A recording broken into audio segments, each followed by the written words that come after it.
월가가 그 어느 때보다 조용한 연휴 전 거래 세션을 예상하던 그 아침, 마이크로캡 바이오텍 칸 종목이 시장 전체를 흔드는 충격파를 터뜨렸습니다. 파시테아 테라퓨틱스 KTTA 종목은 며칠 전까지만 해도 시가총액이 약 600만 달러 수준에 불과했지만 2025년 11월 26일 하루 동안 무려 85% 이상 급등하는 이례적 움직임을 보였습니다. 본격적인 이야기로 들어가기 전에 안내드립니다. 오늘 영상의 후반부에는 현재 시점에 최적화된 구체적인 트레이딩 전략이 포함되어 있으니 끝까지 시청 부탁드립니다. 또 지금 쇼츠로 시청 중이시라면 영상 하단의 풀버전 링크를 누르셔야 후반부의 트레이딩 전략까지 끊김없이 들으실 수 있습니다. 안내는 여기까지만 하고 본론으로 이어가겠습니다. 이 종목의 움직임은 단순한 상승이 아니라 폭발이었습니다. 평소 미미한 거래량을 유지하던 소형 바이오텍이 중형 항암제 개발사가 임상 돌파 데이터를 발표할 때와 유사한 강도로 폭발적인 가격제 평가를 보였습니다. 이렇게 작은 기업이 이렇게 움직일 때 시장은 무언가 근본적인 변화가 생겼음을 강하게 시사합니다. 그리고 자연스럽게 질문은 하나로 모입니다. 지금 무슨 일이 일어났으며 왜 지금인가 하는 점입니다. 이 사건의 무게를 이해하기 위해서는 2021년 9월 15일 나스닥 상장 시점으로 돌아가야 합니다. 대부분의 바이오텍 기업이 상장 초기 여러 파이프라인을 동시 보유해 리스크를 분산하는 것과 달리 파시테아는 하나의 프로그램에 거의 전부를 걸었습니다. 그것이 바로 차세대 매크로사이클 매크 억제제 PAS 004입니다. 매크로사이클 구조는 표적 결합 부위에 더 단단히 결합해 선택성을 높이고 대사적 안정성을 높이는 방식입니다. 이론적으로는 오프타깃 부작용을 줄이고 치료 용량에서의 내약성을 개선하는 방향으로 작용합니다. 그러나 초기 항암 신약 개발에서는 이론과 실제가 대부분 어긋납니다. 일반적으로는 강한 피부 발진, 위장 장애, 간 수치 상승, 용량 제한 독성 등 각종 부작용으로 투약이 중단되고 임상적 효능을 입증하기도 전에 프로그램이 중단되는 경우가 많습니다. 이것이 통상적인 흐름입니다. 그래서 2022년과 2023년 그리고 2025년 초까지 파시테아의 이야기는 매우 익숙한 패턴을 따르는 듯했습니다. 연간 약 1,300만 달러 수준의 적자, 0.5달러 이하에서 머무는 주가, 약 500만 달러의 공모와 약 100만 달러의 워런트 행사로 이어지는 자금 조달, 명확한 효능 신호 없이 안전성 중심의 업데이트만 이어지는 흐름.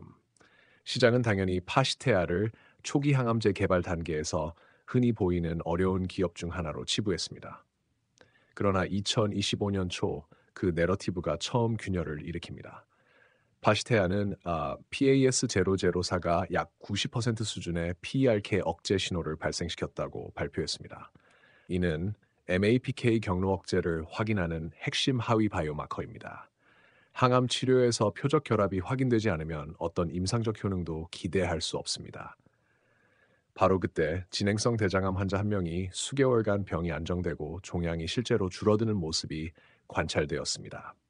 초기 임상 일상에서는 병이 진행되는 것이 일반적이며 안정화만 되어도 의미가 큽니다. 종양 감소는 드문 신호이며 작지만 실제적 의미를 담고 있습니다. 하지만 투자자들은 단일 사례로 내러티브를 수정하지 않습니다. 패턴을 봅니다. 그리고 2025년 봄과 여름 그 패턴이 나타나기 시작했습니다. 파시테아는 저용량에서 20mg, 30mg, 그리고 40mg에 가까운 수준까지 용량을 높였지만 통상적으로 나타나는 용량 제한 독성이 나타나지 않았습니다. 일반적으로 용량이 높아질수록 부작용은 급격히 증가하여 감량 또는 중단이 발생합니다. 그렇기에 이 기업이 여러 용량에서 이상 없이 상승했다는 점은 매우 이례적입니다. 이는 PAS004가 기존 매크 억제제 대비 넓은 치료창을 가질 가능성을 시사합니다. 동시에 이 기업의 NF1 프로그램은 마이크로캡 기업에서는 보기 어려운 방식으로 확장되었습니다.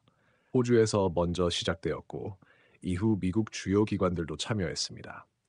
이어 한국의 아산병원과 세브란스 병원까지 참여하며 파이프라인의 신뢰도가 높아졌습니다. 그리고 2025년 11월 4일 미국 엘라베마 대학교 버밍햄 캠퍼스까지 참여하게 됩니다. 이처럼 대형 기관들이 소형 바이오텍의 임상에 연달아 참여하는 경우는 드뭅니다. 이는 약물의 기전적 타당성과 임상 가능성에 대한 높은 신뢰를 의미합니다. 그리고 두 번째 이례적 신호는 정제형 제형 데이터였습니다. 캡슐에서 정제로의 변화는 단순한 모양 변경이 아니라 약동학적 특성에 중대한 영향을 줄 수 있습니다. 정제는 흡수율을 높이고 노출량을 증가시키며 개별 환자 간 변동성을 줄이는 기능이 있습니다. 파시테아의 정제는 용량이 증가할 때 노출량도 비례해 증가했습니다. 대부분 초기 항암 임상에서는 상위 용량에서 흡수 포화 문제가 발생하여 노출량 증가가 둔화됩니다. 비례적 증가가 유지되었다는 점은 이 약물이 안정적으로 흡수되며 넓은 치료 용량을 다룰 수 있는 가능성을 의미합니다. 그러나 가장 강력한 촉발점은 임상 일상 코호트 7의 업데이트였습니다. 약 40mg 수준에서 PAS004는 용량 제한 독성 평가 기간 동안 치료 관련 부작용이 0건이었고 용량 제한 독성도 0건, 전체적으로 매우 안정적인 내약성을 보였습니다. 통상적으로 이 수준의 용량에서는 독성이 거의 필연적으로 발생합니다. 아무런 독성이 없었다는 점은 그 자체로 놀라운 이례성입니다. 하지만 진짜 놀라운 점은 그 다음이었습니다. 파시테아는 단독요법 상태에서 종양이 실제로 줄어드는 부분 반응을 확인했습니다. 초기 용량 상승 단계에서 단독요법으로 부분 반응이 나오는 경우는 극히 드뭅니다. 보통 후속 코호트나 병용요법에서 나타납니다. 이 시점에서 나온 부분 반응은 강력한 표적 억제와 실제 항종양 활성의 가능성을 의미합니다. 이 순간 투자자들의 내러티브는 완전히 역전되었습니다. 희석과 위험으로만 정의되던 기업이 이제는 다층적 근거, 즉 안정성, 약물 동력학적 비례성, 약물 효과 생물학적 신뢰, 글로벌 임상 확장, 그리고 초기 영상학적 효능까지 갖춘 기업으로 재평가되기 시작한 것입니다. 거래량은 수백만 주에서 약 7천만 주로 폭발했습니다. 이는 단순한 상승이 아니라 재평가였습니다. 시장은 이제 PAS004가 가설이 아니라 실제 치료제로 발전할 가능성이 있다고 본 것입니다. 기술적 측면에서도 이러한 변화를 확인할 수 있습니다. 0.5달러 부근에서 강한 지지 구간이 형성되어 있으며 1달러와 1.2, 3달러 부근의 저항이 존재합니다. 특히 1.23달러 구간을 돌파한다면 초기 사이클을 넘어 2달러대 초기 항암 개발 기업들이 형성하는 밸류 영역으로 이동할 여지가 생깁니다. 단기적으로는 변동성이 클 것입니다. 중기적으로는 1.23달러 구간이 핵심 신뢰도 문턱입니다. 장기적으로는 종양 반응의 지속 여부와 NF1 환자 대상 정제 제형의 효과가 중요합니다. 두 요소가 모두 긍정적이면 파시테아는 마이크로캡 이상으로 성장할 수 있습니다. 반대라면 단기 평가로 다시 돌아갈 것입니다. 2025년 말 현재 파시테아는 생명공학 개발사의 내러티브가 의심에서 가능성으로 이동하는 드문 전환점에 서 있습니다.